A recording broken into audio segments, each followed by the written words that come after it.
त्या अनुषंगाने संपूर्ण महाराष्ट्रभरामध्ये देखील यावर्षी अहिल्यादेवींच्या जयंतीची चर्चा सुरू आहे। देशभर चर्चा सुरू आहे। राष्ट्रीय स्मारक घोषित व्हावं या दृष्टिकोनातून देखील आपण सातत्याने मागणी करत होतो। तो प्रस्ताव देखील मी सभापती झाल्याच्या नंतर परिपूर्ण प्रस्ताव आराखडा तयार करण्यात आला।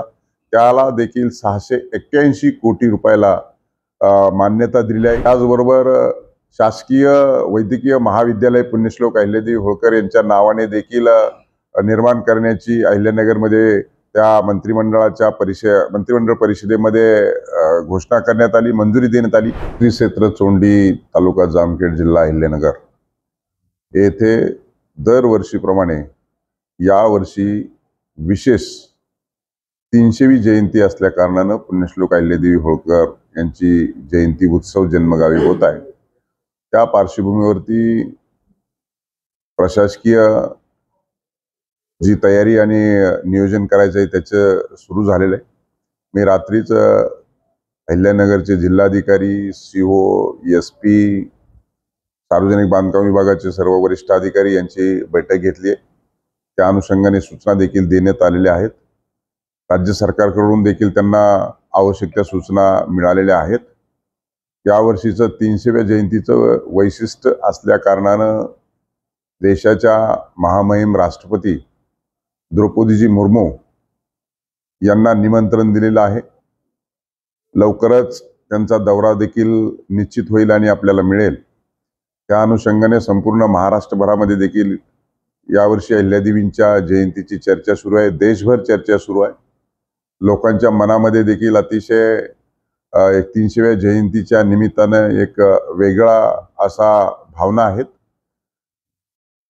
राज्याचे माननीय मुख्यमंत्री आणि माननीय दोन्ही उपमुख्यमंत्री आणि सर्वच मंत्रिमंडळातील मंत्री परिषदेचे सदस्य चोंडी येथे येऊन जयंतीच्या निमित्तानं अभिवादन करण्यासाठी बैठक तिथे पार पडली। कधी नव्हे ते ही ग्रामीण भागामध्ये बैठक पार पडलेली आहे।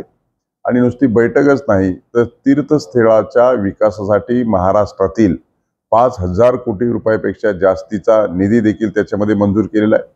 मला वाटतं त्या राष्ट्रीय स्मारक घोषित व्हावं या दृष्टिकोनातून देखील आपण सातत्याने मागणी करत होतो। तो प्रस्ताव देखील मी सभापती झाल्याच्या नंतर परिपूर्ण प्रस्ताव आराखडा तयार करण्यात आला। त्याला देखील 681 कोटी रुपयाला मान्यता दिली आहे। त्याचा सोमवारपर्यंत शासन निर्णय निर्गमित होईल। त्याचबरोबर शासकीय वैद्यकीय महाविद्यालय पुण्यश्लोक अहिल्यादेवी होळकर यांच्या नावाने देखील निर्माण करण्याची अहिल्यानगरमध्ये त्या मंत्रिमंडळ परिषदेमध्ये घोषणा करण्यात आली, मंजुरी देण्यात आली। त्याचा देखील 485 कोटी रुपयाचा शासन निर्णय निर्गमित झाला आहे। आणि म्हणून या सगळ्या कारणास्तव आणि पार्श्वभूमीवरती 300वी जयंती उत्सव हा मोठ्या दिमाखामध्ये साजरा होणार आहे।